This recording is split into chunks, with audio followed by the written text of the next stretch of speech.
Hello, welcome to List Stuff. My name is Nat. And I'm Ozzy. And today we're doing the our top five Beatles songs. Yeah, how'd you find it?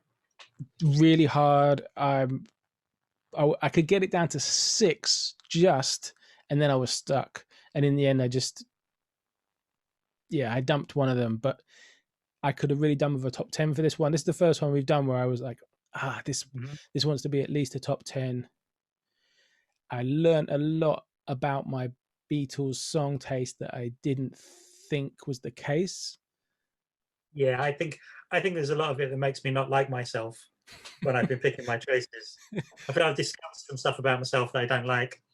Um, but also, I think it's the first one I've had to put in like my own criteria for, which I think is interesting. The more we do these top fives, the more I realise that I'm working on some advanced levels of top fives now. So you have to kind of to boil it down. You've got to put in other criteria that you hope kind of matches and has some like because it could easily be a much bigger list. And I don't mean that in a way that I think the Beatles are very untouchable. I mean that in a way that I could do like a top 30 Yeah. quite easily. And amongst that back catalogue, I'm not saying that they're untouchable. There's a bunch of stuff that's just like, nah, not into it. Not into it. I But I should say that we're both fans of the Beatles. Yeah, I mean, have you always been a Beatles fan? Did you listen as a kid? Was it like something that was Yeah, around? I was trying. One of my choices, I have a funny feeling, was based on a primary school thing. I'll kind of go into that more a bit later. So I think so. I think even by the time I was 10 or 11, I was kind of interested. I think the main thing that got me interested was the anthology, which was what, 92, 93. So I would have been about 13 or 14 then. And that almost kind of cemented it because it was almost like it became more of a kind of pinball machine of how much a lot of what they did were part of things I already found interesting.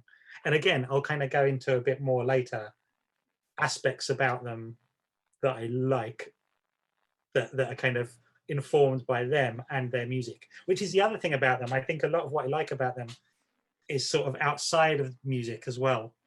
It's this sort of coalescence. So when you're trying to boil it down to songs, I found that quite difficult because you're going, well, I want to put that in, but it's not really the song that I like necessarily.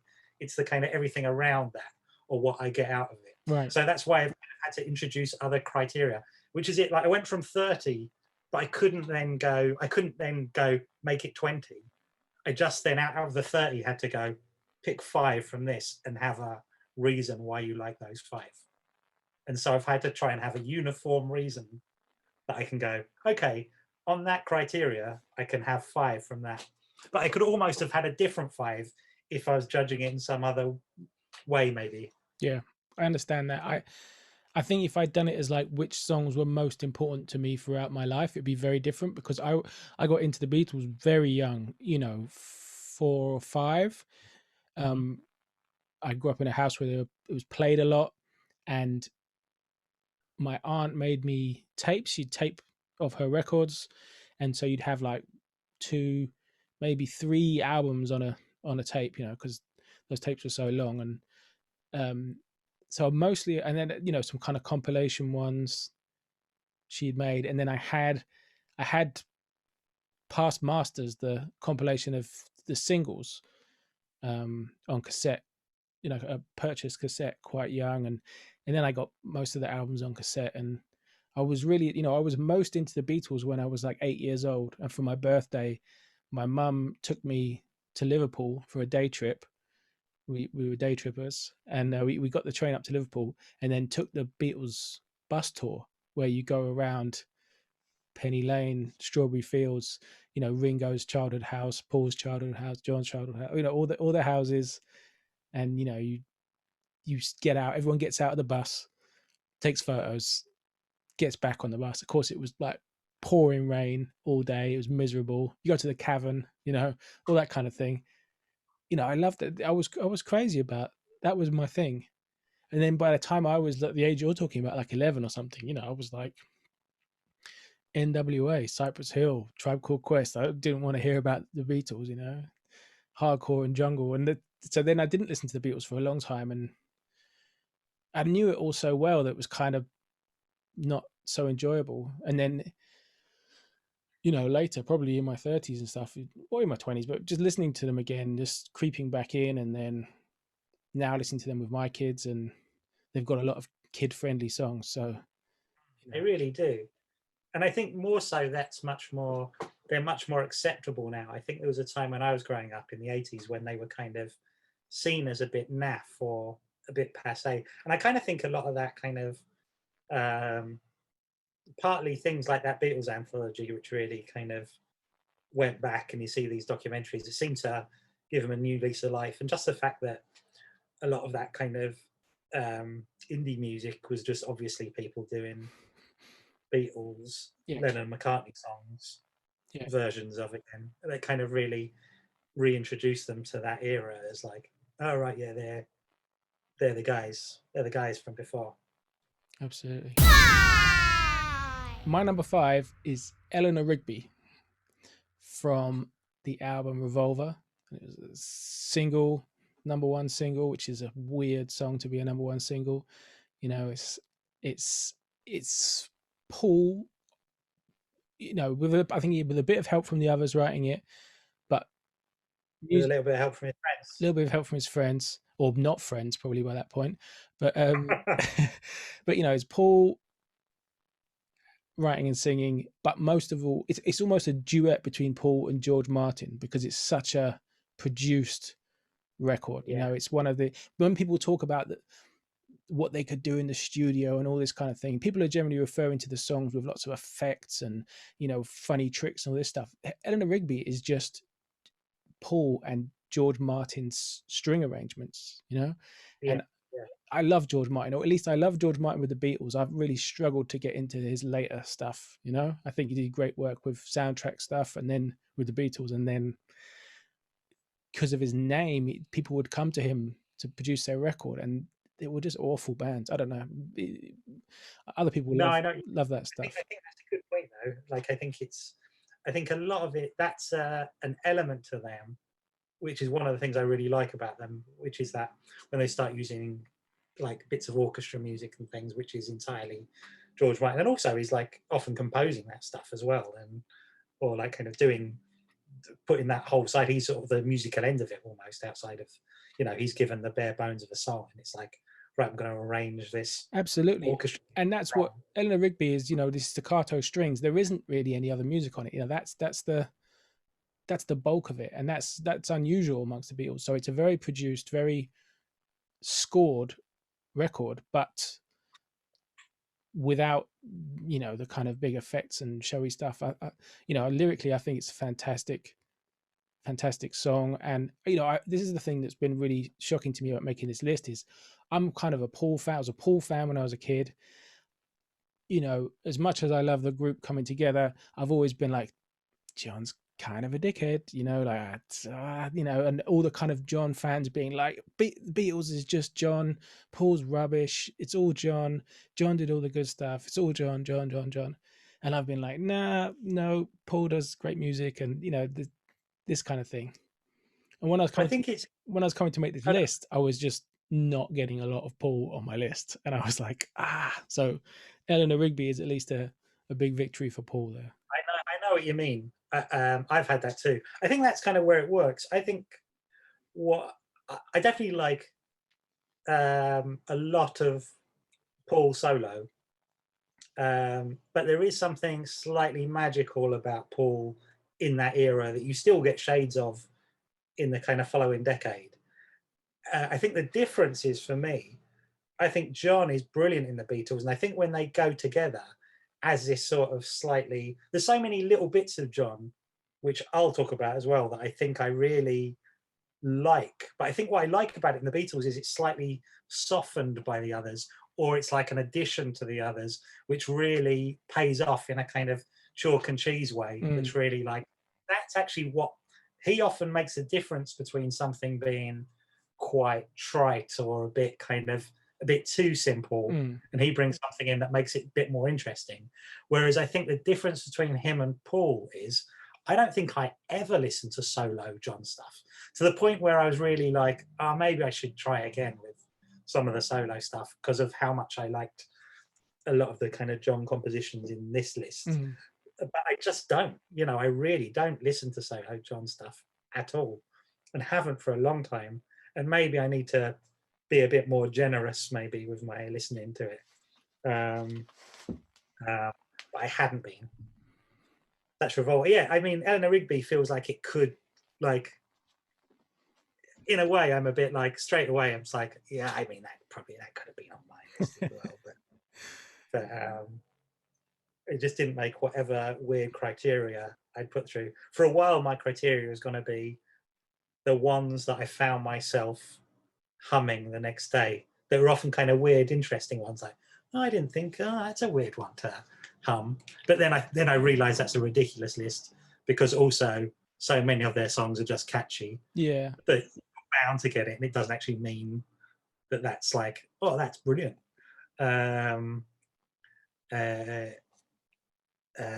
What's one more thing I want to say about Eleanor Rigby as well is I don't know if you ever heard the remix album Love that was put out about 10 years ago or something. I don't know, a bit longer. It's not great at all. It's it was George Martin's son taking the original masters and fiddling around with them. It's not too amazing, but what's great is the version of Eleanor Rigby that they have on there.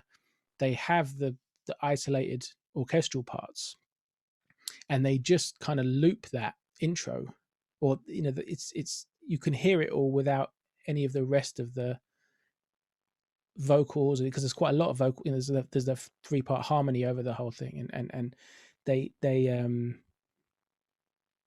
you just hear the introduction with the violins and cello, and it's just great. And it's another one where when you can take away that, we can strip down the parts of some of these songs and just appreciate the bits that make them up. Eleanor Rigby's another one that really stands out in that regard. It's brilliant music. So that's my number 5, Eleanor Rigby. What's yours? Okay, my number 5 is In My Life from Rubber Soul. And the way I kind of picked most of this top 5 were ones that were essentially, because I tried to think of it in a, I was trying to think of it in a non kind of the way you do a top 5 if you're writing for a music magazine or something. I was trying to think of things that were kind of vaguely personal, or well, In My Life is one that as a kid, which I think I had when I left primary school, almost as this kind of weird melancholy type Charlie Brown kid. I think it was primary school. I feel like it wasn't secondary school because I had been almost too old. But I remember sort of thinking about it, making a note of this kind of weird nostalgia based song and thinking, oh, this is something I'm going to think about, isn't it, in the future? And how it was one of those kind of very early songs that made me kind of feel kind of weird and icky and kind of, what does that mean? This sort of strange thing that's basically about kind of people being very self-aware of their own nostalgia and things, and kind of noting these little moments in your life. Again, and it's another John one, although apparently there is some dispute about the melody. I think Paul claims he did the melody, and John wrote the lyrics. And I also read that there was some kind of, there has been these weird musicologists that have gone through it, and they've gone, yeah, there's no, like they've basically put all the kind of the vocabulary of John and Paul into some computer, and who's come up with these words, and they've gone, it's definitely by, it's like there's something like, it's an 81% chance that it's by John, all the lyrics by John. But then apparently there is some kind of quite high percentage which does suggest it is a Paul composition musically, but I think they have disputed it. Yeah, and it's a funny criteria to go with, and I haven't entirely stuck to it, but I've tried to go with songs that are in some way kind of make me sort of feel odd or unusual or put me in a funny place. So I wasn't doing it. I was trying to do it more personally than it was Hmm.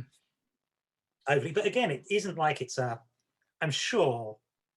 I'm sure this is the kind of song that probably does appear in lots of people's best of Beatles lists. I try to avoid looking at them, but in some of my research for other things, I did come across things where you've gone, "Oh, interesting."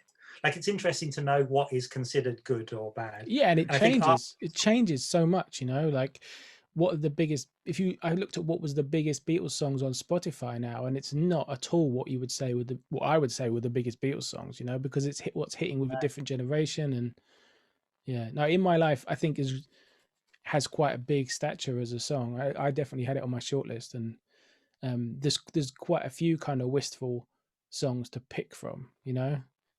But Eleanor Rigby being another one that when you said that, I went, "Oh yeah, I probably could have had that on my." in my life, you got to remember as well that it's like what, like a 25-year-old writing that song, Yeah, right? yeah. I mean, it's not some old guy. It's not a middle-aged guy looking back. It's not an old guy, but looking back, it's a young man, you know. No, but it's funny that when it struck me, I probably either would have been 16 or 11 Yeah, as well.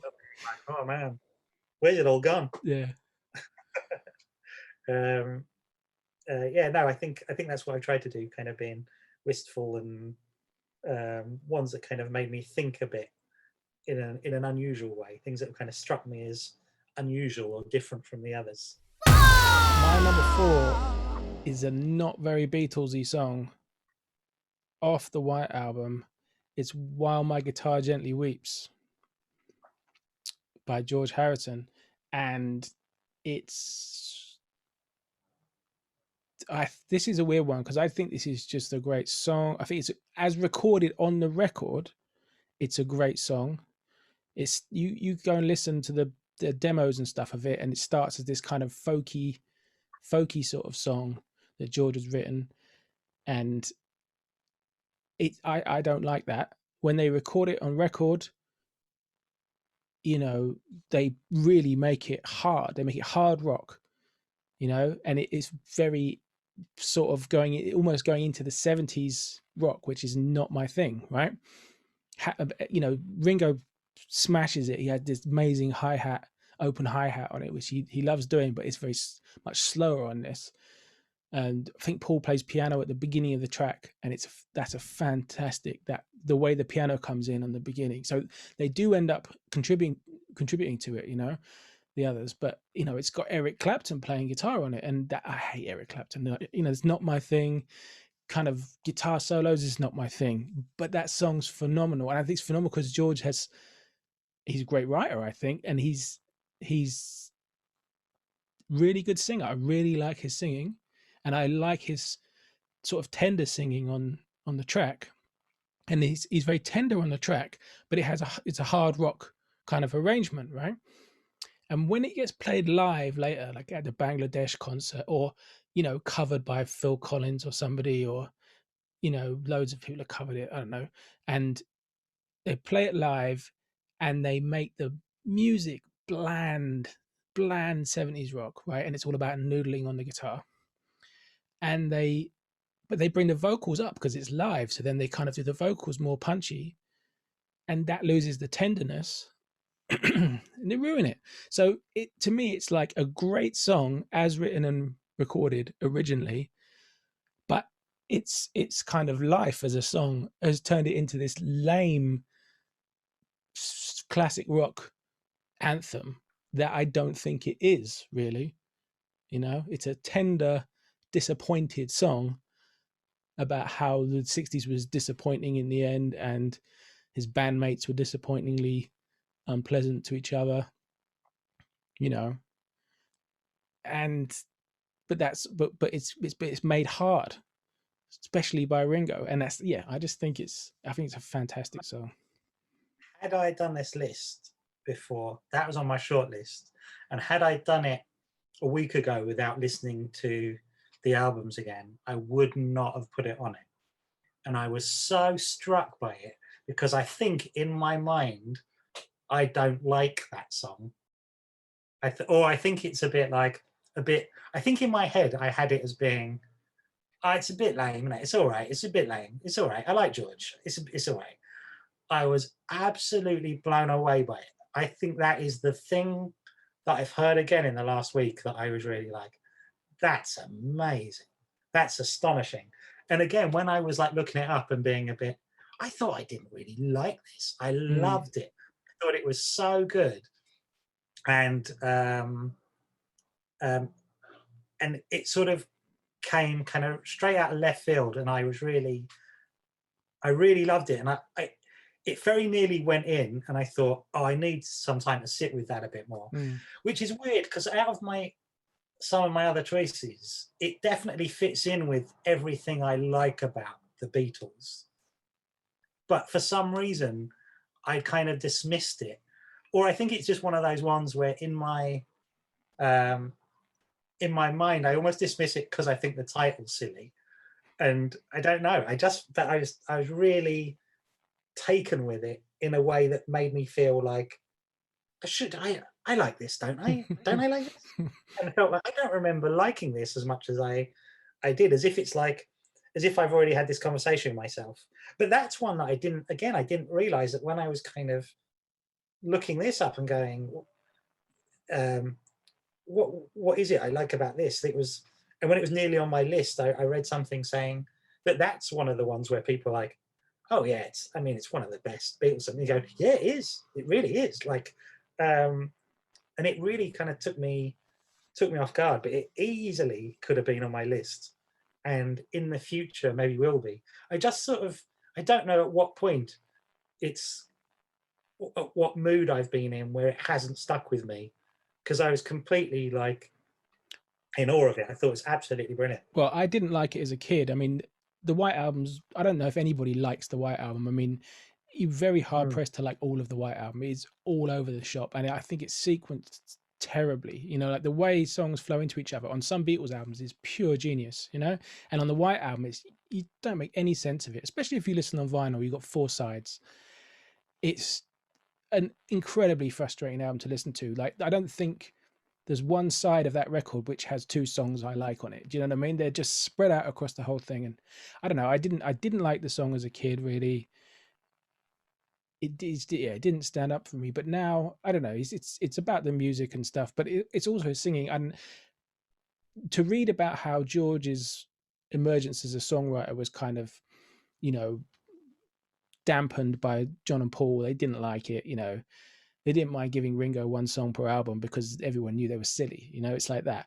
No one was saying, you know, everyone was like patronizing Ringo, but George starts writing these songs and they're not encouraging about it. And you know, you read Eric Clapton talking about how the others weren't into My Guitar Gently Weeps and that kind of thing. You know, George could have had three songs in my top five. Considering mm. he only wrote a handful of Beatles songs, they're incredible. And he's got the only solo album that I really like, you know? Yes, yeah. So, like, yeah, big George fans we are, aren't we?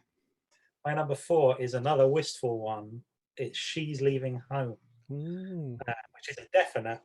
Well, it's Paul and John, but it's got Paul's fingerprints all over it. Mm. Although, but again, it has got that kind of slightly acidic John thing, which kind of really does add to it. Well, John And it sings does, on it as well, right? I mean, yeah, John sings the most memorable bits of it, right? yeah, yeah, yeah, he really does. And it's again, it's one of the things about the Beatles that I like, especially in that era, that they start doing kind of these kind of kitchen sink records that feel like that's something I've got a lot of time for anyway, and will quite happily watch a depressing British drama from the 60s or 70s as one of my favorite genres, and that is what that is. Yeah, totally. It's that in a song, and it's very much of my interest. At this, around the same time, Paul writes the score for a film called The Family Way, which is in itself in that genre, and is sort of quite funny film, but is in a sort of kitchen sink genre. And so there's something quite that feels both of the Beatles and very much in my wheelhouse. I think that's going back to what I mean about it's not just necessarily the music, but it's how they kind of intersect with my interests and with the kind of larger kind of literary and cultural things about the 60s that are real touchstones for me personally, and that they cannot be taken out of. They're so of that culture Yeah. and so important in that era, um, that you can't. There isn't one without the other. One kind of informs the other, and almost like songs like that. Although I'm sure they've come from reading those kind of novels and kind of having that kind of those kind of stories in their head. Mm. Um, Again, it's that also that idea of just like, they're certainly not the first people to write story songs, but they're writing story songs within a genre. It's like they're writing songs within its own literary genre. It's like a kind of, and again, it's just got that very wistful thing that when you hear that, it feels a bit, that's something else. That's not like the others. Yeah. And again, I think, and certainly as a kid, it really struck me. It stuck with me and kind of really stayed with me. Um, and um, and I couldn't not have it. I think I couldn't not have. Essentially, She's Leaving Home was always going to be in it, and my deal to myself was I wasn't allowed that unless I also had In My Life. That was my kind of you can't have one without the other. No, and I'm interested in what you say about, it is part of, and the Beatles are very much part of the emergence of provincial, probably working class, possibly northern stories into the world of culture that just didn't have access to a larger audience, except in books. That probably happens earlier in literature, but yeah, the Beatles represent what they represent for bringing a type of Britishness to the world. An experience of people from these islands to the world that previously hadn't been seen. And listening to all the albums, there's funny bits with John actually, where you realise that Beatles voice, where you go, what is that? What is the kind of Beatles voice? Because we know what people from Liverpool sound like, and very rarely do they sound like they're like the Beatles. And yet at the time, the Beatles were seen as this very kind of northern working class because they didn't have RP accents. And yet when you listen to their sort of tone of speaking and of singing, there's an element to them where they are still putting on the Beatles' voice is kind of an act, right? Mm. It's just them almost trying to talk a bit more posh than they are. And there's bits where you get it where John is he's partly sort of taking the piss, but he's also partly speaking in what you think is John's own voice. Where you get those little bits in songs where he sort of dials up the Liverpool, or it feels like that's what he's doing, and he's doing it slightly comically. And you go, but you're not dialing up the Liverpool because you're from there.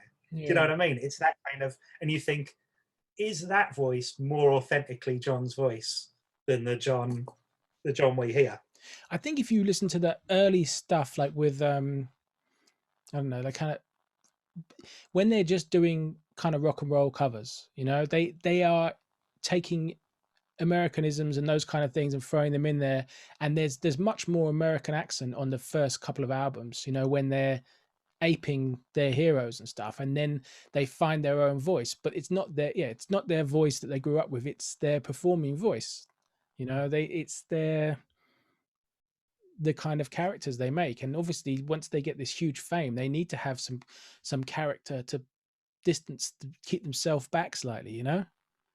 So yeah, the voices is very interesting.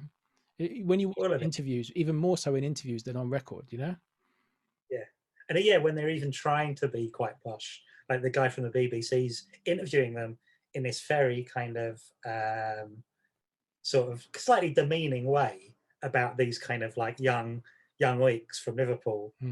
And to counter it, they're almost trying to be more posh and being more certainly more proper and very polite and things, Yeah. where you sort of think, like, it must, it kind of must kind of eat away a bit. My number 3, She Loves You. She Loves You to me is the ultimate early Beatles song. To me, it's the ultimate. People talk about when the Beatles came out, they changed everything. I don't think Please Please Me changes everything. I think Please Please Me is an interesting Liverpool take on the kind of rolling pop R&B rock and roll kind of songs that are around the place at that point. I think She Loves You is just a kind of wall of sound, goes straight into the chorus, just comes in. That's just so unusual. It goes straight into the chorus vocal, that's just crazy. The harmonies between the three of them are just astonishing and bright and like so poppy, like what we think of as pop, like power pop. You know what I mean? The harmony is just bright and wide. It has Yeah. between the three of them, they cover this huge chunk of sound. It's astonishing. It's Power pop's jangly. a good word. It's a song that kind of creates a genre. It's like, what's before that? It's that. Yeah,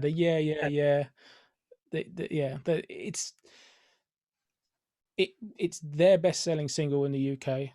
It's the best-selling single of the 60s in the UK. I sent you that video, which I always think about, of the cop, the stand in Anfield, Liverpool Football Club stand, singing "She Loves You" on a news item, and they're singing it beautifully and with pride, and it's a sea of young men's faces. And can you imagine young men today all in unison singing a pop hit of the day? No, they'd all be That's why into different genres, and they'd all be into different genres, and they wouldn't want to be together. They might sing a football song together, but they're not going to be. But actually, if you go to a football ground now, they're all 50 years old. They're not. It's just young men, the same age as the Beatles, all singing this song. It's like an anthem for them.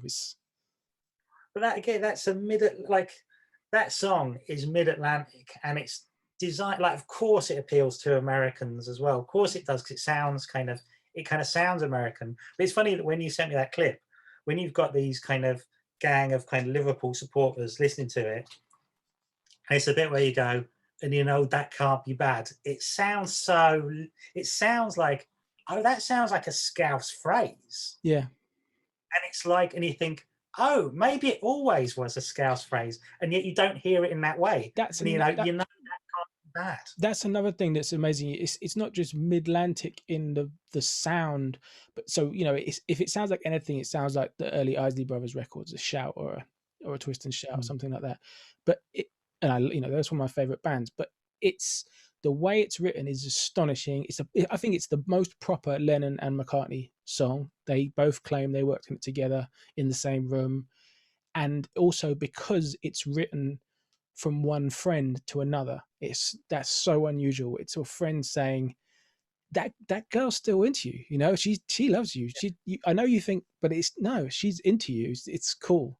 That's an absolutely unusual sentiment to have on record, and it's amazing from a band which is fronted by two men, and it's written together. I think that's all amazing, and I think you're right. The language of it, that can't be bad.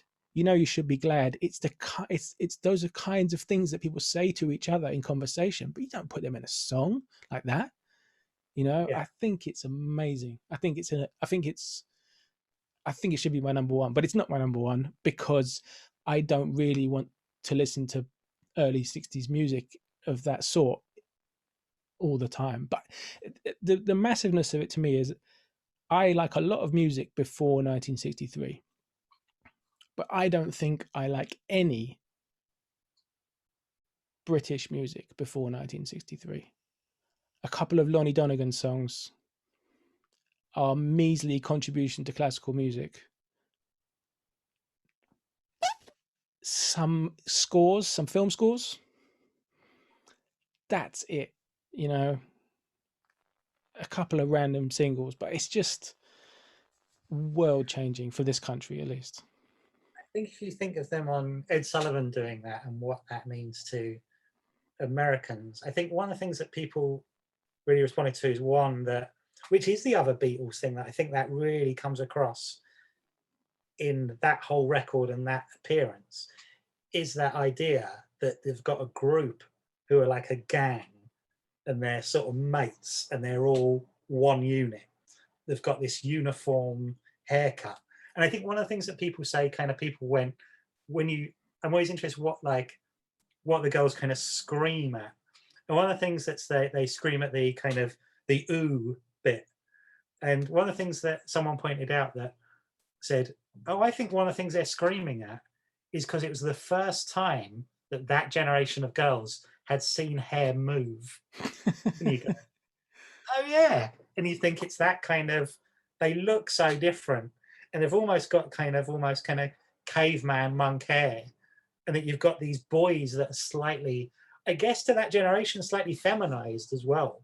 Kind Yeah. of pretty boys who are sort of singing this ooh together.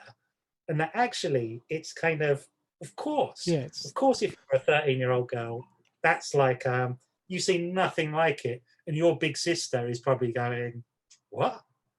Who? What? I don't get this. And it's your thing, you know. It's yeah, something new, and it's for you. It's not for your big sister. yeah. No, I think it's that. To me, it's interesting that you talk about America and stuff. You know, the whole thing that "I Want to Hold Your Hand" was the big breakthrough song in America, and I think "She Loves You" is the better song. They're similar. "I Want to Hold Your Hand" is a similar wall of noise, great pop song, but I think "She Loves You" is better. But it just they didn't quite hit in America at that moment. But that's to me that's the song that kicks that off. You know, that's you can't have more Beatlemania than that song's mania. You know what I mean? That's a manic song. It's Mm. yeah, I think, and it's a weird thing. I wonder if one of the reasons why it's the best selling single of the 60s in the UK is that it wasn't on an album. You know, it's not on the albums. If you're in America, it is on an album, you know, in lots of the world they put it on an album, but in the UK they have this weird thing where now if you go back and you experience the Beatles by albums, if you don't listen to past masters, you're missing a lot of their best and biggest songs because they wouldn't put them on the album if they'd already come out as a single, which is stupid. But well, I'll tell you later on one that's really stupid. But yeah, "She Loves You," I don't know if it quite has the stature that it should because it didn't hit in America and because it isn't on an album. But it clearly did at the time. Hmm. My number 3 is "I Should Have Known Better" from Help. And again, it's a John song. It's a John song. And not from Help, sorry. It's from um, Hard Day's Night. Yeah. Because um, that's another thing that I love about the Beatles. It's A Hard Day's Night is one of the things that I love about the Beatles. It's and it could have been that. I could have gone A Hard Day's Night, and I didn't do it not because it feels so obvious, but that would have been almost like I could have flipped a coin on those two because I love them both, and it's the film A Hard Day's Night is one of the best films ever. I think it's such a brilliant film, and I think the contribution they've also made to like that they've made this film, which is so good. I think, and they've got this kind of the film and the album as almost like this weird multimedia project. It wouldn't have felt like that at the time. It was just a soundtrack album, and yet you've got this album which stands on its own, which is essentially like a classic album with a film that I think is easily like, I mean, maybe it's hyperbole to say it's one of the best films ever. I think it's definitely one of the best films of the 60s. Again, I think that film has everything that I like about films all packed into one. And it's almost like my favorite kind of it's probably not necessarily my favorite Beatles era because I can find so much to like in later stuff. And yet there's something about them there at that time being funny and inventing that kind of, you know, that that film is obviously what like things like the Monkeys is based on. And this thing like you've got these guys being really funny and delivering jokes in a way that I can't really imagine any other band doing jokes that well Mm. and being actually like, this is funny. Yeah. These guys feel like they're some of the best kind of comedians of the 60s or like comic actors. And you know, um I like Help for what it is. And again, it's that similar thing where it's like its own multimedia thing. And yet the film Help is very much like it's the follow-up to A Hard Day's Night, and it's a sequel. And the movie Help very much feels like a bit of a kind of, it's almost like a pastiche of A Hard Day's Night or something. Mm. They never quite get that magic again. But I should have known better is the second song that you see in the film. And partly it's that bit in the film that I love that's meant to be on the train where you've got the girls in cages or like almost watching them sing. And it's that sort of performance of them almost kind of getting to grips with what's happening to them. And they're essentially the biggest band in the world. And it's that bit where they've got these girls at one point, you can see them, but they're also just, they've obviously been hired. They're not like genuine people, but they're also like almost like stealth Beatles fans because you can see that there's nowhere else they'd rather be. There's a bit where they keep trying to like touch their hair and things, and they're almost a little bit like give over kind of about it, like they don't want to really, and there's this sort of discomfort slightly with what they've become.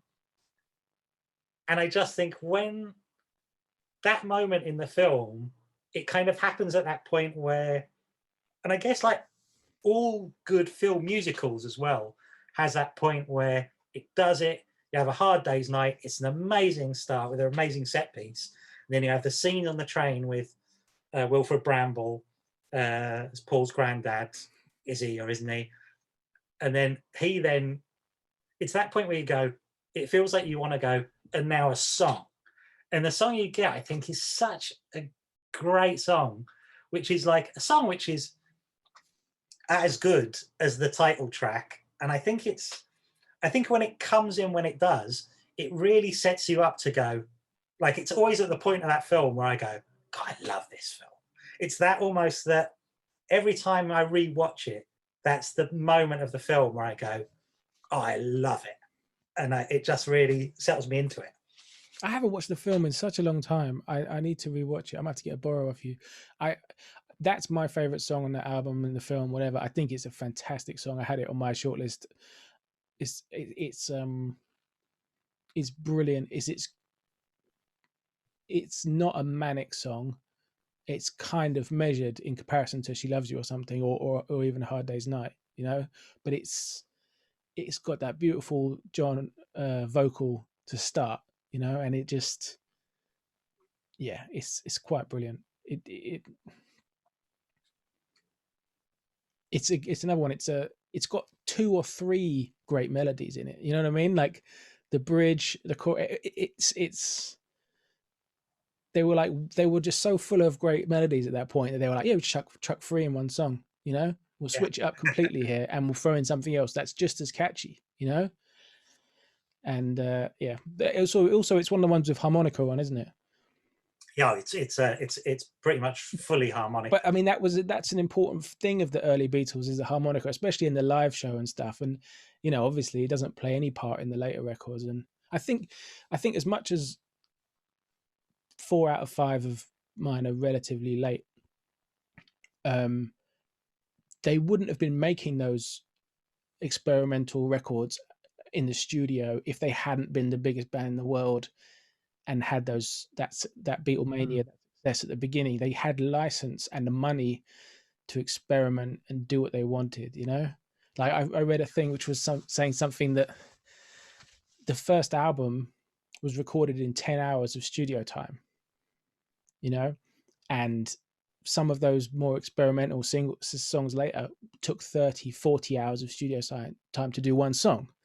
You know, that you can't have one without the other. You know, you have to have their peers in the mid to late 60s didn't have the same cushion, the kind of same license that they had.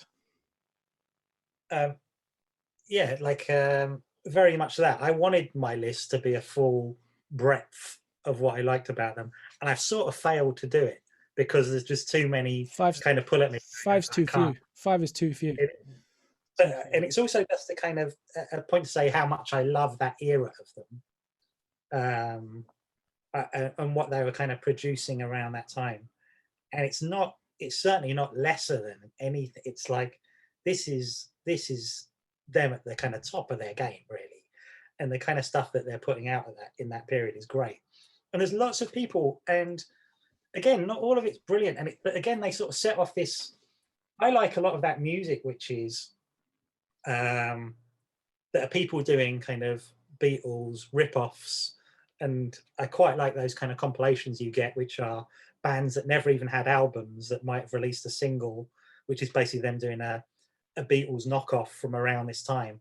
And even some of those songs I probably like more than some of the Beatles ones, but they're kind of pastiche records, but I'm a bit like, oh, that's really nice. Mm.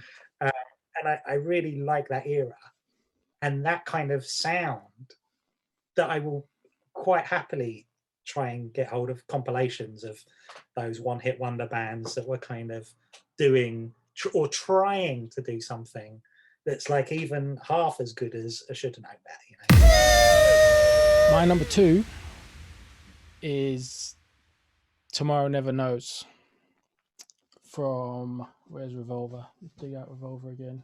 Is that 2 off Revolver in my list? Yeah, it is. Bloody hell. There's Revolver. And Tomorrow Never Knows is as the most ahead of its time song recorded prior to the Velvet Underground's first album. I think it's just, or I don't know, some of the things James Brown's doing in the late 60s. Tomorrow Never Knows is just an astonishing piece of music. You know, I like the lyrics, but you know, people get too into like, oh, it's Timothy Leary and it's quoting all these things. The best thing about it is that Tomorrow Never Knows is a thing that Ringo Starr said in an interview, and you can watch the video of that, you know, and John cracks up at it, and then 3 years later uses Ringo's song, uses Ringo's phrase to kind of bring some levity to his, like, he's aware that stuff is, John in 1966 is aware that his stuff is too po-faced and he needs to take the edge off it. He's very aware of it then. By the time he's doing his solo records, he is not aware of it, you know, like he's just totally useless. Exactly. There's something kind of funny about it, or like there's something that's knowing and a kind of, he's got a bit of a wink with it, which is kind of like, which is the best kind of stuff to do, because it's both like being knowing is cleverer than not being not, you know, it's much smarter. And I find that's the words to the song. But the loops, the reverse stuff, the incredible drum track. I mean, it's, you know, there's all these arguments about, is it a drum loop or did Ringo just play absolutely metronomically? I think he could have done. He's a fantastic drummer. I think Ringo just doesn't get the respect he deserves. There are so many 60s bands with dead boring drums. You know, I'm not a rock fan, you know. I like syncopated drums. Ringo is phenomenal. People always say this shit. They say Ringo's not even the best drummer in the Beatles. Paul's a better drummer. I don't believe you. If you care about drums, Paul is a very competent drummer, but he's absolutely straight. He doesn't swing at all, right? You can listen to the Beatles tracks that Paul plays drums on, like what are they? There's some on the White Album. Those are back in the USSR. No, his fills are tedious. Ringo's fills are like we know them all. We all do.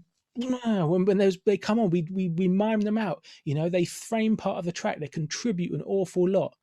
You know, the idea that he's not a good drummer because he does one drum solo in the entire Beatles output. You know, he's fantastic. And I'm sorry I haven't picked more tracks that highlight Ringo because they are amongst my favorites. You know, things like Ticket to Ride, you know, something like that.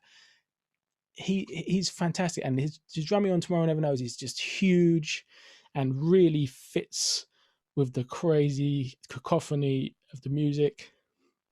That song could be 10 years later, 30 years later, you know, you could play it with, you know, rave music. You can play it with what Miles Davis was doing in the early 70s. You know, you can just, it's phenomenal music. It sounds kind of like liquid, or it's a completely singular piece of music that if you're a fan of music and music going interesting places and not doing what it did in the 70s with 70s rock, it's the opposite of that. It's just phenomenal futuristic stuff, and I love it, and I would never not be pleased to hear it. And there's a version of it on a Beatles bootleg, a different take with more crazy overlays at the end, and that is phenomenal. And just I love it. You can't play it loud enough as well. It's brilliant.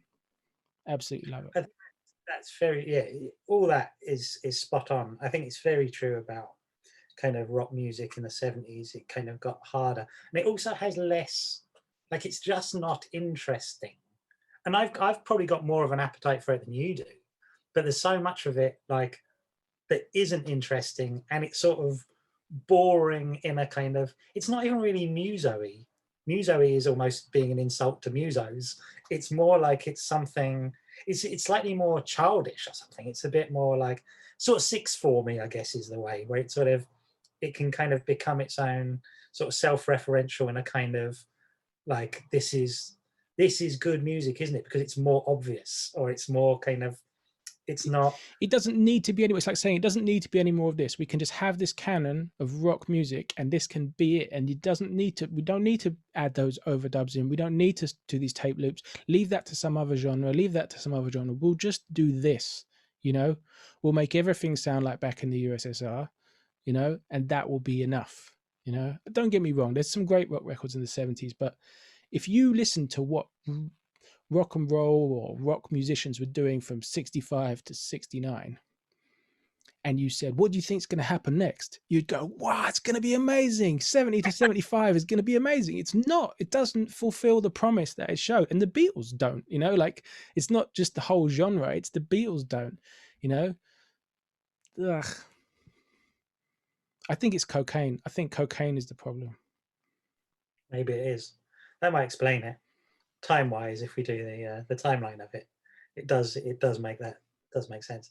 Again, I don't think you said anything that couldn't have been and wasn't in my long list. But what's your number two then? My number two is Something from Abbey Road, and probably I was gonna have, as we mentioned earlier, it's another George Harrison one, and we were gonna mention My Guitar Gently Weeps, and how that was so close to being in my top 5, and despite not really having been one that I thought about as being one of my favorites. But then straight away I thought, oh, well, Something or Within Without You. And I had this period where I nearly had 3 consecutive tracks from Sergeant Pepper, and I went, that is mad. Even though it's not mad, and by the rules, it's perfectly reasonable. But as I said to you, it would be like picking 1 to 6 in the lottery numbers. Even though it's just as likely to come up, it's insane. It's not going to come up. It's not going to come up. Yeah. So it just felt bad.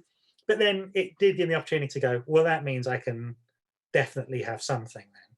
Which I kind of think, as you were saying before about George being this kind of slightly underused songwriter. When you think of those three, I think in particular, they're amazing. And something to me almost sounds like it's such a Beatles record as well. You're And missing that's what one. You're makes missing one. You're missing one. And Here Comes the Sun. oh yeah, of course. Of There's course. that's Although I'd probably have that I'd have that probably as my 4 rather than in my 3. that's interesting. That's now, I think, the most listened to Beatles song. Oh really? I believe so.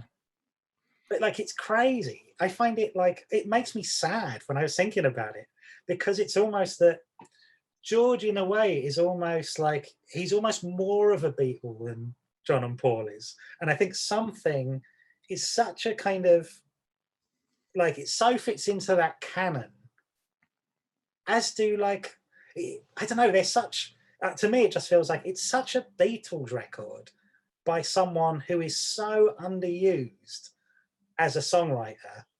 And it's almost like it's and again, it's one which I would always have as like one of oh, it's of course it's one of the best Beatles songs. But also it's almost weird when you kind of go, well, of course it's George singing it. And knowing it's him writing it makes me even like I find it slightly insulting. I find it all like it's so sad. And like you were saying about um he's got the only sort of Beatles solo record you really like. I was thinking of All Things Past, and you're going, that really does feel like it's someone who's basically had all these ideas for songs for years and he's just gone, oh, here's my album. And you go, God, I mean, most of them would be so great on like any kind of Beatles albums and would really add to it. And I think he's underused, especially in the way you think about that and what he's doing. And it makes you think there's so many kind of like there are lesser Beatles songs where I think, but imagine if George had 2 or 3. I reckon you could have knocked them like some of the also ran Beatles tracks. As I say, I'm not being a purist about it. There's just some way you go, it's fine, Well, totally fine. how many tracks off All Things Must Pass would you put on to Let It Be? I'd put all of them on. You know, like Yeah. just can it You know, put that out. when you're thinking of that and that as a contemporary example of songwriting, like it's pretty much like that is months in it, right? Months between them. And yeah, the songs that are on that, yeah, would be a better Let It Be as an album. And you know, we talk about George's contribution. His guitar is the Beatlesy sounding bit of guitar. You know, that's the sort of consistent thread throughout the Beatles. And people go crazy. Guitar people go crazy about George's stuff. You know, like he wasn't the most technical player. People can't play like him. They try and they fail. You know, you see people covering his songs and Beatles songs. They don't play his parts right. He's an incredible guitar player, and I think he's an incredibly important part of the vocal because he does the backing vocals on most of the songs, and when they're harmonized, he's got that kind of huskiness to his voice that really gives a thickness to the vocal. When it's 2 of them or 3 of them, he's so important. And that's one of the things I don't like about their solo records is I think if you could get George to multi-track of, you know, to overdub a backing vocal, a harmony vocal onto all Paul McCartney albums and all John Lennon albums, those albums would be a lot better, you know? Like when you talk about the Beatles sound, it's not, oh, this one's Paul or this one's John. It's like they've almost all got George contributing this consistent thing that marries up these 2 increasingly differing sensibilities, you know? And he's the glue, and he's the most enthusiastic Beatle. He's the one who just wants to keep doing it and is upset that they're not, and then gets completely disillusioned with it because they're all being horrible to each other. You know, Ringo walks out all the time, gets had enough, you know. George is the one who's like, no, this is important, you know, this is beautiful, we can make this work. So yeah, I think you mentioned With Him Without You. With Him Without You, and the one for me is If I Needed Someone, you know. Yeah. That's fantastic. And what I love about If I Needed Someone, which it didn't make my top 5, but what I love about that is it sounds like the Byrds, right? With the harmony on that really sounds like the Byrds, but the Byrds tried to sound like George Harrison Beatles records, you know, so they influenced, and they have the same thing going with the Beach Boys where they they're trying to copy each other and react to each other, and those three groups kind of sparring, but with a lot of mutual respect. I love that stuff. Yeah, I find all that kind of. But again, I feel like I'm not talking about something. Something is another one, which is just like that. In a way, Paul and John's kind of love songs don't ever achieve. But that's a love song which also makes me feel ooky in a sort of like But I it's a it's a stare at weird a love wall. song though. It's a weird love song. There's a lot of ambivalence in it. Yeah, It's that kind of like, yeah, okay, yeah, well, we could be, yeah, this is like it's a definitely a weird song. It's a if so that in that way it feels like a real love song because it tells you something real. Whereas, yeah, you're right. Some of John and Paul's is like, I don't believe that's how you experience love. That's you writing a song. I think is a lot more real. I think yeah. There's all that. It's also funny that George is another one whose experience feels like it's slightly undervalued by the Beatles. And when you have things like With Him Without You, and there's just those kind of quotes about it, and they're always like, "Oh yeah, George has got a good one. Like he's got like an Indian one," and it's like, "What? That's your entire?" And these are these people which you now look back on as these super cultured, way ahead of their time. It's like, oh, John, he's the most kind of counterculture kind of guy, and it's like he's kind of diminishing of it is so kind of like, oh yeah, it's good. It's got like these Indian guys, it's got that kind of that you go, right, is that it? Is that your contribution to what? Didn't you say that's in the anthology? Like the way like they all Yeah, say that. yeah, they go, oh yeah, he's got like um because it feels like but I think actually doesn't it end with the punchline of that? Doesn't it cut to George? And I think George is something like, yeah, I don't want to take an Indian record. It's like, all right, all right. Yeah, I thought it was like, yeah, he was into that Indian stuff, and then he says I was into that Indian stuff. Yeah, it's too funny that. My number one. It looks like I'm holding up a copy of a later reissue of the single, an American reissue. Can you guess from the color what it is? Oh, It's red vinyl. it's Strawberry Fields Forever. It's Strawberry Fields Forever. And this was the only thing about this list that was easy for me. I liked Strawberry Fields Forever when I was a kid, but it wouldn't have been my favorite. I really like the early stuff, like the noise and the Beatlemania. But I liked it. I always liked it. I've been to the gates of Strawberry Fields Salvation Army Children's Home as was, and it's just covered in graffiti and people being like, Trevor was here from Vancouver or whatever. I don't know if people in Vancouver are called Trevor actually. Anyway, um, it's always stuck in my head, but as a music fan and as an adult, it's just the best. It's my favorite Beatles lyrics. It's my favorite Beatles music. It's my favorite instance of John not getting a song to be quite how he wanted it. Like the demo versions of Strawberry Fields, I'm so glad that isn't the song we got. A kind of plaintive, simple, strummy song.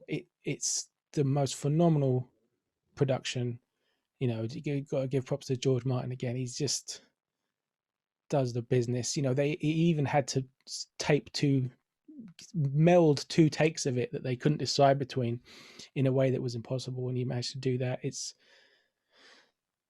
There's frustrating things about it. It was a hit song, but it was a number one record, double A side with Penny Lane, which is a very much Paul's take on the same wistful thing with some psychedelia and some studio tricks. But because they had this rule about not putting singles that had already been out onto the albums, it gets left off Sergeant Pepper. But it's the best Sergeant Pepper song. It's the absolute, or between that and Penny Lane, they are the perfect songs for that album. And I don't think Sergeant Pepper is anything like as good as it would have been with those songs on. I think it's like a great album concept missing its best song. And I find that annoying. I really find that annoying. It's because the thing is, the Salvation Army band, you know, the Sergeant Pepper's Lonely Hearts Club band, Penny Lane with the brass, it just all, they're supposed to be on that album, and just through stupid policy, they're not. You know, it was the first thing they recorded for the album. It's the first thing they recorded after Revolver, I think. It's just brilliant. I love all the words. I love the idea that you were talking about, like phrases that might be Scouse phrases, nothing to get hung about. Nothing to get hung about. You know, like maybe I've never heard anyone else say that, but maybe back in those days when they did hang people, that was a thing that people would say. It's nothing to get hung about. You know, I love that. I love that. I love all of the music, you know. It's just incredible. It's, yeah, it just builds and builds and builds. And at the end of it, you go, I wish that song was 10 minutes long. And that's what all great pop songs should do. They should leave you being like, I wish that song hadn't ended. You know, I love it. I think that's a perfect answer, really. And it's, I've been really kind of pleased that we've actually had, and we're gonna still have, I'll tell you, that we've managed to do 10 between us, and I could take any of your 5 and by my own arbitrary rules, they could pretty much all be my number 1 as well. And Strawberry Fields could and maybe should have been my number 1, and it isn't. And I sort of feel like what I've done with my number 1 is, I feel like, again, I sort of picked something that is, I don't know, maybe it is personal. I don't even know how well it's regarded. I tried to pick one that I thought, I love that, and I don't think other people like it as much as I do. And that is Being for the Benefit of Mr. Kite, which is a fully John song. I think, like, my thing was going to be She's Leaving Home, My Guitar Gently Weeps, For the Benefit of Mr. Kite. It feels like I could have had 3 consecutive songs from Sergeant Pepper up there. But I love that. And it's my number 1 is because when I was trying to compile this top 30 and narrow it down to top 5, it was the only one that I knew would be in the top 5. And it has such a kind of, I think, one, it's the sort of madness of it, that it is just this, you know, poster for this kind of circus thing. And the idea, of course, that at that time, they're so kind of emboldened, and that sort of idea that they can do what they like. And also the idea that a song can be absolutely anything, that you've got this, we're basically going to do this thing of this Victorian circus poster that we're just going to do a description of a night at a circus is, and it just brings up all this old kind of music hall circus language that kind of does something. It's an odd song, but you kind of all, like, it's almost like you know what it is before you ever find out what it is. You know what that is, and it sort of essentially almost like breathes life to a poster or something. It's this very odd you mean piece of music. even as a kid, you get the tropes that it's Yeah. building on. You don't have that reference point necessarily, but you totally get it. You're like, yep, I've got it all. Yeah, it's I find that a sort of bit of magic, and it's not something that, like, I'm sure there are now, given the amount of bands and there's probably people that have done albums. I've done an album which is all, you know, descriptions of posters. Like, there's probably like bands that specialize in that now. Yeah. But like, but at the same time, it also feels like what they were doing, people didn't really follow suit at the people weren't really like, oh, I'll do that. We can do a song about anything. We'll do that. But also, it's not just that it's anything. It really is something. It's like a real, like, piece of ephemera, which is sort of fascinating and interesting, and brings to mind in that way that certain music brings to mind, like a country, or like a film score where they kind of trying to put something across, and yet everything about the music is putting across this idea of there's this show on tonight. Mm. And you do get that kind of real sawdust floor thing off it.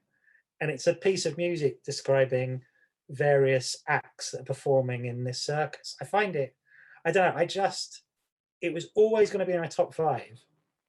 And it was it was my number one, just because I thought, if someone had said to me, what's number one? I'd have been like, for being for the benefit of Mr. K. I don't know why. But it just is. And it probably would have been my answer forever. I don't know. I love it. It's funny and witty and silly as well. Like, I had it on my shortlist, and it's probably my favorite song on the album, I think. Or, well, I'll come to that in my honorable mentions. But it's my second favorite song on the album, probably. But it's like what's the line about the Hendersons will all be there? Like, I love. Yes, it's like spoken like a big poster, you know what I mean, the ringmaster or whatever, but it's also got these little bits of witty, he's telling you about something where it's almost like going, well, of course the Hendersons will be there. Yeah, you don't know the Hendersons are, but you do know. Yeah, you go, I get it, yeah, the Henderson. It's got such a kind of life outside of it.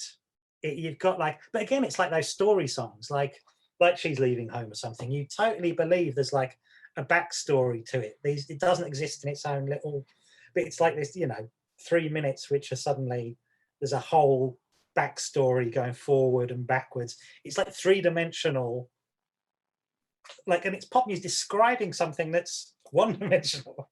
Yeah. It's got this whole, I love it. That's my number one. I think it's fantastic, especially like that John does that. Paul does it a bit, but John does it so much throughout the songs, kind of introduce characters, happily introduce characters without telling you who they are or anything like that. Just be like, there's a load of characters that appear from my things. And he even has one that's on my kind of honorable mentions, is Glass Onion from the White Album, where he mentions some of those characters as well and says, the walrus was Paul, and all this, for all the people who are like trying to come up with conspiracy theories as to what everything means, and these, like, it's all rubbish, but here's some more little snippets to throw you off the scent, or to give you something to go on. I think he both liked and disliked the kind of way people would read into all the lyrics and try and make sense of them. And so in interviews, he's often like, I was just on LSD, or, there's that kind of thing. He both wanted to string people along and also wanted to be like, don't be silly. It's none of that. It's a thing that's something I really like about them.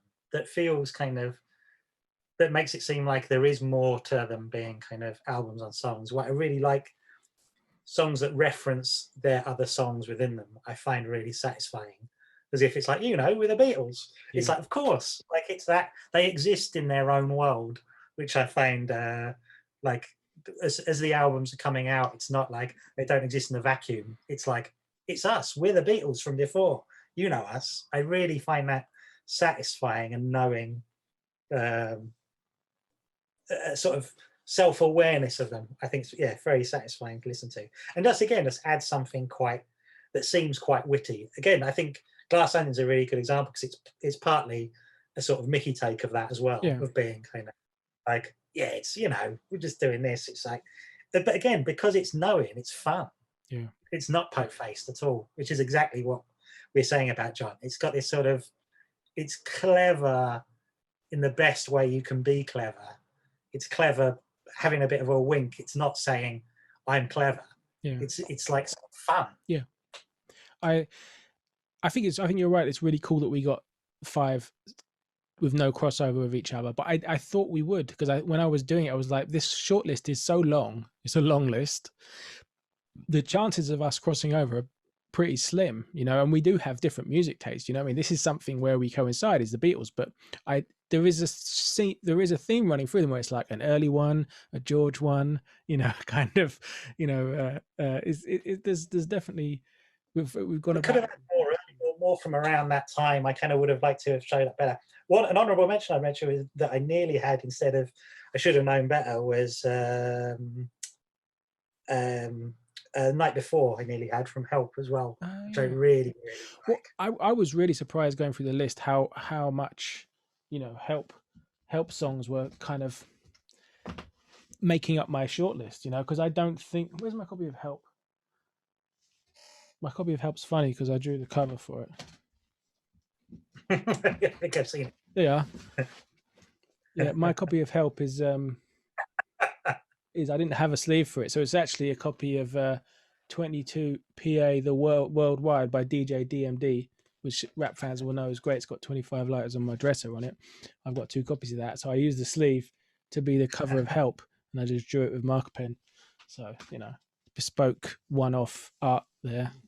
But no, Help has got great songs on it, and I'm not a fan of the film. I think it's quite naff. I think it's in everything that's amazing about Hard Day's Night, and to a lesser extent Yellow Submarine, or even I've got a lot of love for Magical Mystery Tour, but Help, just to me, it's just a big music video that doesn't do much or say much. I think the difference is that Help is an awful lot like films I will watch anyway. You know what I mean? Has enough in it where I'm like, sure. In a way, if Help had not starred the Beatles, I would probably still watch Help. Yeah, you In would. a, in a, kind of, but in a way, it's not. But it's not a good film in the way that A Hard Day's Night No, is a I think you're genuine right. brilliant. That's a brilliant film, whereas Help is like a Beatles film in the way that Mm, Elvis films are Elvis films. yeah, exactly. I think that's it. No, in my honorable mentions, I've got to talk about some of them because there were so many that I really wanted to have in my top 5. But A Day in the Life is the best song on Sergeant Pepper for me, and it's 5 minutes and 34 seconds long, which is very long for a Beatles song, especially at that point. Still, they do a couple of later ones later, but I can tell you how much too long it is. It's exactly Paul's verse too long. Just take that off, and it's a perfect song, an absolute masterpiece. And again, I've just been kind of bashing Paul, who I normally stick up for, and praising No, John. sure. I was also, I was listening to that this week, as I've listened to all of it, and that was a thing where in my head I defended it so much that I decided, oh, you know what though, it wouldn't be as good without Paul's bit. And I also had a moment where I went, that's not true. Actually, If that was I feel true, like, you'd like to listen to it on its own, which you wouldn't. yeah, Like, yeah. woke up, jumped out of bed. No, no. But that also, weirdly, that in itself could be one of the lesser Beatles songs that might appear on an album. A song like that, and you'd be like, Oh, oh, okay, totally. That would be a skipper. But yeah. A Day in the Life, like, there's no. I wanted to find a quote by John being like, yeah, Paul really ruined that one. Like Paul, Paul wrote this verse that he had for something else. He'd already written it, and it doesn't fit my song, and we had to change all the music up to fit it in, and it ruined it. He doesn't say that, but he bloody well should have. It's terrible. I hate it. Um, here comes I this. had. Go ahead. I was just going to say I had all of your choices on my long list. That's good. No, I was talking about Here Comes the Sun before, and that was like my number 6, if you will, right? And when I was agonizing about Eleanor Rigby, um, While My Guitar Gently Weeps, and Here Comes the Sun, trying to drop one, I drop Here Comes the Sun because I prefer the Nina Simone version. So I think it's a brilliant song, and Yeah, but I like the recording. I think Ringo really smashes it on that. Everyone knows those drum fills he's doing on that. He's kind of constant cascading drum parts on it, and it would be quite folky and, to me, a bit bland if it wasn't for, then he has this Moog big rays of sunshine, boo boo boo boo, and that is phenomenal and just really jarring, and but great. It really works. So yeah, I love Here Comes the Sun. I mentioned before, we were talking about Help, and yeah, Ticket to Ride is one that I thought was annoying when I was a kid, but now I love it. I think it's fantastic. I think you've got great songs in there. You're going to lose that girl. You've got to hide your love away. I love those songs, but Ticket to Ride, Ringo's drums are just incredible on it. And it's like, Ticket to Ride is big. It's big. It's later, but but it's big like She Loves You. It's like a big room song, you know. And they, you know, they recorded that. They recorded Ticket to Ride a couple of weeks after finishing their Christmas show run of, like, you know, 19 dates at Hammersmith Apollo. They were still in that boy band kind of mode, and yet they were doing songs like Ticket to Ride in the studio, and that, I find that amazing. One that I kind of was really tempted to put in, but it just felt like, am I being a contrarian, or like I wanted to put in Flying from Magical Mystery Tour, but it felt almost like to put an instrumental in almost feels like you're trying to be a bit arch or something. But I do love it. I I think like it's a I like really Flying. I like Flying. I like. things like that I didn't mention, but I think it's great. I think it's a real like just this night, and again, it's just them sort of feels like they're kind of stretching their wings a bit and just being a bit, or Paulies, you know, it's that I kind see what of you did being like, there. oh yeah. I was going to put this on my top five, but I decided it was sort of cheating, and maybe musically I don't quite love it enough. But it's Golden Slumbers, Carry That Weight, the end, the medley that finishes Abbey Road, and I think it's some of Paul's best work. You know, like, I think uh, it's not even that long, even because they're all short tracks, so it kind of, it's only a bit longer than Day in the Life, but you know, it has the lyric, you know, and in the end, the love you take is equal to the love you make, which all North Londoners will know Paul ripped off of Overpass on the way to IKEA in Tottenham.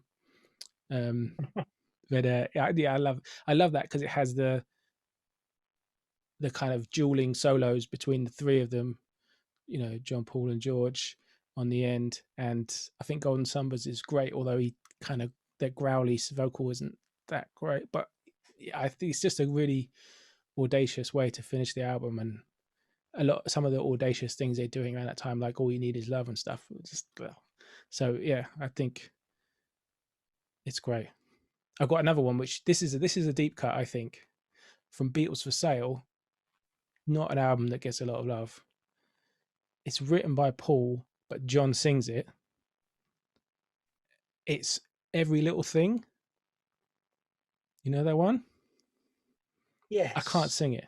Every little thing she does is how the vocal goes, and and it's got it goes, you know, every little thing she does, boom boom. It's got like timpani on the chorus, which is really unusual, and I just love it. I think it's a fantastic melody, and I think I do prefer John as a singer. So having Paul write a vocal for John, I think it works really nice. And again, it's off Beatles for Sale, which doesn't get love, but I think it's great. I listen I to think that that's the tape other. a lot.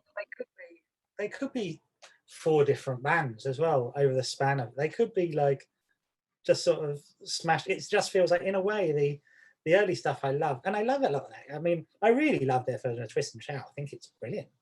But like, it's again, they could just be four different bands, and you'd pick five of a specific era. But because they sort of there's a bit of overlap that almost makes it like that makes them, you know, that their evolution that you can kind of feel quite early on. Really, it's like, well, that could be much late. You know, if that was on a much later album, wouldn't feel out of place on a you know. Were you considering putting Twist and Shout on? Because you asked me if you could put covers on, if we could do cover. That would have been the one I would have put on, Because I was and it was thinking, in my. what are you going to pick? Because as much as I appreciate those songs, and I like Twist and Shout probably the best cover because they sound really Scouse on it, you know, which I think is cool on that, you know.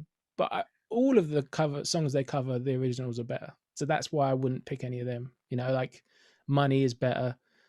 You know, You Really Got a Hold on Me, the original's better. Twist and Shout original is better. I mean, I'm a big Isley Brothers fan, but at least on that they do sound really Scouse, and it's got more mania. Man, that's just so many. Rain, you know, This Boy, Magical I Mystery. think also there was a point a bit later on when you get into the later albums. I think was scrutinizing them more because my list was expanding. Yeah, So I think in the later albums I was really like, no, I'm not having that, even though it would have been a perfectly good choice to be in it. Just like, no, I'm not having it. I love Magical Mystery Tour, the track. I think that's fantastic. You know, Like it, because it sounds like a theme tune. It's in some ways not. It doesn't feel like proper music, but it is. It's fantastic. Again, great drums, great studio sound. Hello, goodbye. Amazing, amazing drums on that. Hi hats and the snares, really cracking snares, and it's such a weird choice of this. It's sort of sweet song by Paul, but to put really hard drums on it, it's just weird. Um, yeah, I feel fine on the early ones. Do you want to know a secret? Like that's really cheesy, but I think it's great. Blackbird could have been on there. That's fantastic. Paul not quite just keeping it this side of, you know, too sentimental and stuff. Blue Jay Way. I like all the George songs, I think. Yeah. I'm Only Sleeping. I love I'm Only Sleeping. too. Like, they got So, I they got a lot of songs. You know what? They were quite a good band. think they're all right, you know. They were quite good. And what were they around for? 7 years. Yeah. 7 years on record. That idea of having, you know, and it feels when you hear about them, like you're saying, spending um 30, 40 hours in the studio to make one track. It still impresses me though. You go, yeah, but there was probably still 2 albums a year. You know, there's still like that's what they were doing. That was their job. You know, they weren't messing about. No, They were they were they working. were yeah, they were working.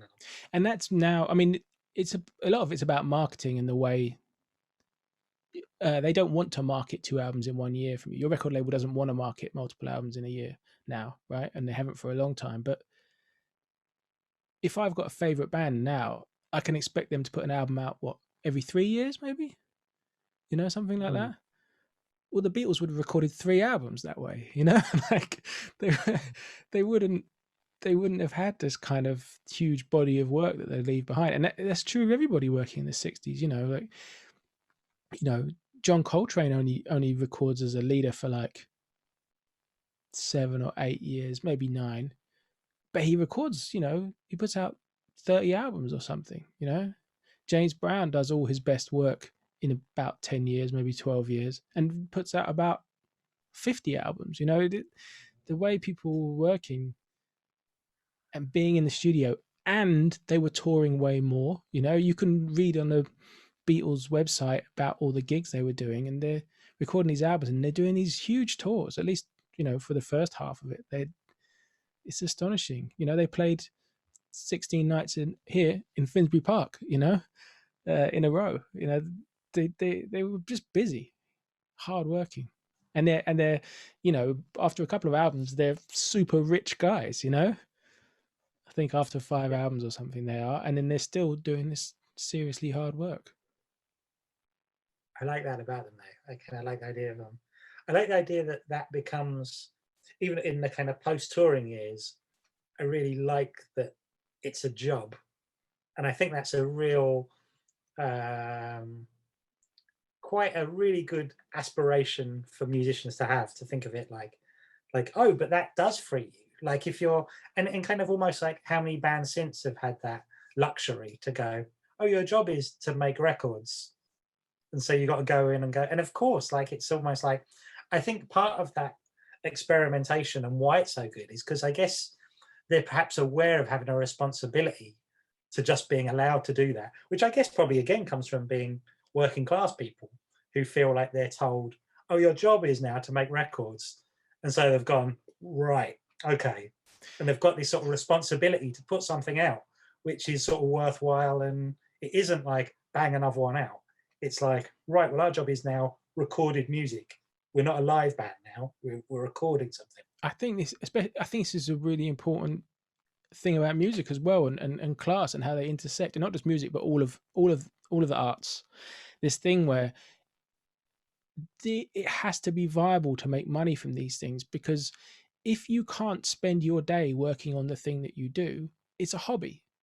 And you can't Yeah. expect hobbyists to make things of the same quality as professionals, people who can, as workers. If you say, I want to buy a ship, do you want the one built by a hobbyist, or do you want the one built by shipwrights? You want the one built by shipwrights. That's not to say nothing good has ever happened amateurishly or anything like that, but it's really important to be able to have people working on art, you know, Yeah. and A responsibility and a guilt that you must feel. And also, I thought it was interested in lockdown. There was this interview when Paul McCartney was promoting this new album he's put out, and he said, "Oh well, I saw in the news that you're allowed to leave your house if you're going to work."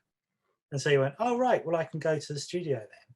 And I thought, "Oh right, yeah, because it's a job, isn't it?" And I think that's like, it's interesting that a man, whatever he is, 78, 79, or whatever he is now, that there's something about thinking of it. It's like, oh, you think of it like a job. mm, That says a lot about the kind of musician you are. That yeah.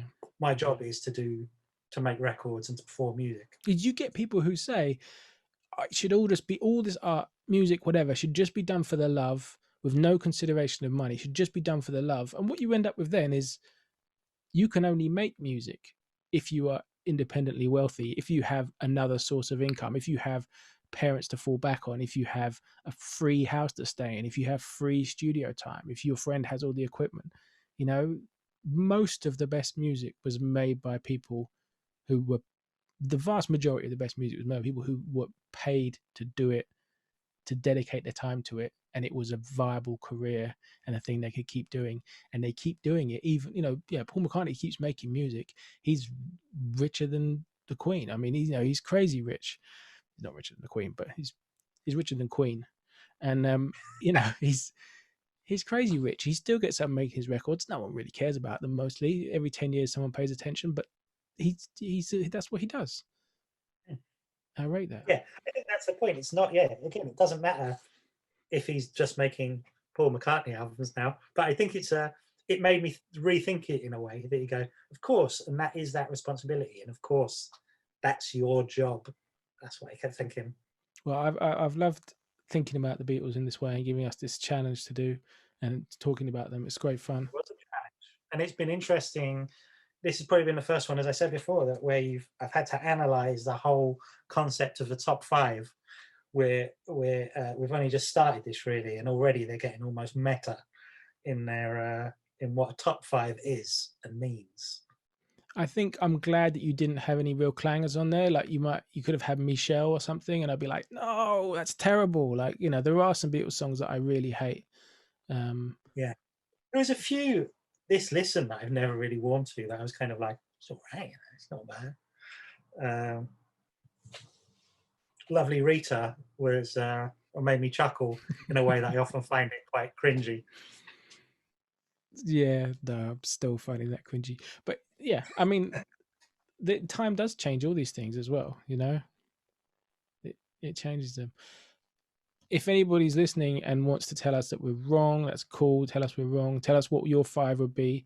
You know, what are the obvious ones that neither of us picked, you know? Because there's like, I Want to Hold Your Hand is a big one. I know, you know, that people go crazy for.